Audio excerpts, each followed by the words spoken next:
We've got some indication on the timeline of the Edmonton Oilers general manager's search, but some Oilers superstars seem pretty happy with how the offseason has been handled thus far without a permanent general manager in place. I'll get to all of that, but first, 91% of our viewers last month aren't subscribed to the channel. It's the offseason, but we'll keep up with all the Oilers news as best we can, and we're all looking forward to being with you on Oilers Digest throughout next season, so hit that subscribe button to hop on board with us. Monday was the 5th annual Zach Hyman Celebrity Classic charitable golf tournament at Oakdale Golf and Country Club in Ontario, and of all the Oilers in attendance, Connor McDavid, Zach Hyman, and Connor Brown were the three of the Edmonton Oilers to speak to the media at that event. McDavid shut down questions surrounding the Stanley Cup final right away, saying, quote, "I'm not here to do a big story for you guys," in response to the first question of the media scrum, which was about processing the end of the playoffs. McDavid doubled down on his commitment to Hyman's cause, saying, quote, "I'm here to support Zach and his causes. He's a great teammate and a great friend. It's important to be here and support his initiatives."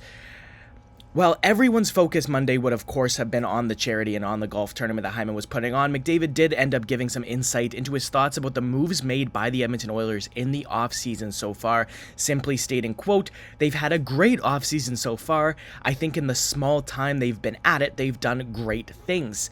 McDavid went on to say that Jeff Jackson has done an excellent job keeping so much of the team intact, a sentiment Zach Hyman echoed as well, saying, quote, "Jeff has done a great job bringing in new guys to make the team better and bringing guys back too. I think it's also a testament to the team that guys are willing to come back on team-friendly deals and take discounts to try to win. I think they see how special it is to play in Edmonton." Hyman went on to praise the two key forward signings, saying that 3 consecutive years of playing the Kings in the Stanley Cup playoffs has helped him and, of course, the team become familiar with Victor Arvidsson, a player he said is tough to go against, scores greasy goals, and will augment the Oilers' game offensively and defensively. Hyman also told reporters that him and Jeff Skinner played minor hockey in the Toronto area together as kids, and that he's very excited to see how Skinner meshes with the group. The third of the 3 Oilers to make himself available to the media was Connor Brown, who looks likely to reunite with Adam Henrique and Matthias Janmark on a forward line that looked excellent when they played together in the playoffs. Brown said, quote, "I think my role was starting to expand in the final, and there's a lot of momentum there for me to build off that. I'm really just having fun out there again, and I think I'm just that much more excited to get going." If it won't be Henrique and Janmark with Brown, you can realistically make a few different combinations out of those bottom 6 forwards that would be effective units. You throw in Dylan Holloway, Corey Perry, and Derek Ryan in there supplementing the other 3.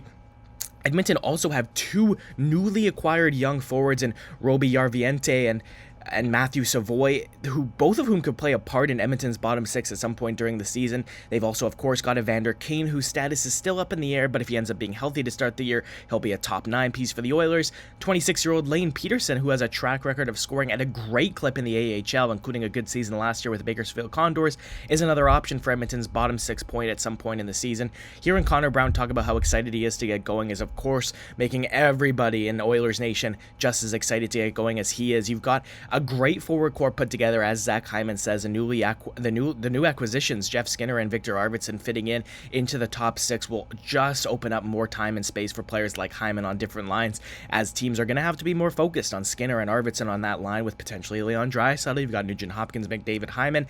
Of course, as I said, Evander Kane, if he ends up being healthy, that is just yet another top 9 piece the Edmonton Oilers can use. And both of these 2 trades, I think, have bolstered this team. Matthew Savoy is not going to make as instant an impact as Ryan McLeod would. That was one of the trades, but long term I think he's got way more upside. Moving on from the Edmonton Oilers stars and the analysis of the forward core, Jeff Jackson was on yesterday's episode of the Bob McCown podcast, and Jackson provided some updates on the Edmonton Oilers' general manager search, saying, quote, "I'm working through that process right now and have spoken with a number of candidates, and I'm just sort of making my way through all that." He went on to say that he hopes to have a decision on that front within, quote, "the next week to 10 days. On McCown's podcast, Jackson also outlined his checklist for a new GM, saying that a successful candidate would check the following boxes: a progressive and collaborative attitude, a very good communicator, adept at player development and dealing with interplay between stars and younger players, someone who has been in the league and has been successful in the past.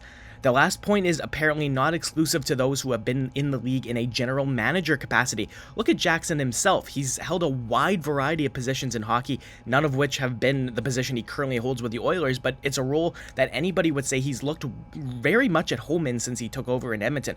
We've got a timeline and we've got a checklist, and once the general manager search is over, we all know what's next. Leon Draisaitl's contract extension. It's no secret that whoever is going to take this GM job is going to have that at the top of his priority list. Draisaitl, of course, is entering the final year of his contract. He's set to become an unrestricted free agent in what is now less than a year's time, so whoever ends up being the GM in Edmonton will, of course, have to address that right away. That's it for today. Thanks for watching.